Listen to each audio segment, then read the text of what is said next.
Bonsoir à toutes et à tous. Bienvenue dans l'expression du jour, la chronique qui vous fait découvrir l'origine d'une expression particulière. Aujourd'hui, mes bons amis, je ne peux être présent physiquement parmi vous, car je me trouve à Rome. Oui, je sais, c'est triste, je dois terriblement vous manquer, n'est-ce pas ? Toutefois, séchez vos larmes, car je suis mentalement avec vous en suivant l'émission depuis la capitale italienne.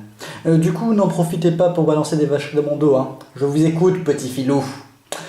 Je vous fais d'ailleurs de gros bisous à chacun, et je me salue également moi-même au passage, puisque je suis normalement en train de m'écouter si la Wi-Fi romaine ne merde pas. Vous noterez ma légendaire humilité.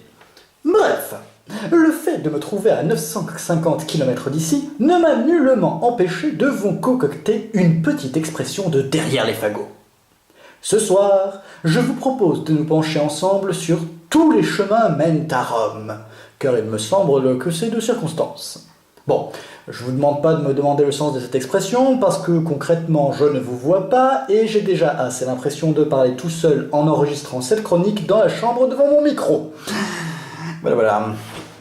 Tous les chemins mènent à Rome signifie qu'on peut obtenir un résultat identique avec des manières différentes. D'où vient-elle ? Cette expression est attestée dès le XIIe siècle. Elle date en effet du Moyen-Âge et fait référence au christianisme, principale religion de l'Europe occidentale à cette époque.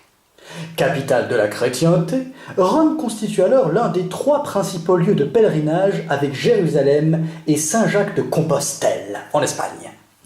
Ainsi, tout bon catholique qui se respecte se doit de s'y rendre au moins une fois dans sa vie. Tout le monde, faut pas être has-been. Par conséquent, la ville éternelle est considérée comme un point central vers lequel convergent de nombreux chemins, qui mènent immanquablement pour le pèlerin vraiment désireux d'y arriver. S'il a de la bonne volonté, bien sûr, hein, parce que s'il préfère s'arrêter dans une taverne, c'est autre chose, mais il ne serait pas très pieux. Bref, je reprends. Cette considération se renforce par le fait que Rome était aussi la capitale de l'Empire romain sous l'Antiquité, prolongeant ainsi son caractère central et incontournable. L'expression est donc une simple métaphore, indiquant qu'il existe de nombreux moyens de parvenir à un certain résultat, de la même manière qu'il y a une multitude de routes pour aller à Rome pour le pèlerin. Et voilà, c'est tout pour aujourd'hui. Vous saurez dorénavant que tous les chemins mènent à Rome et d'où ça vient, c'est vraiment formidable.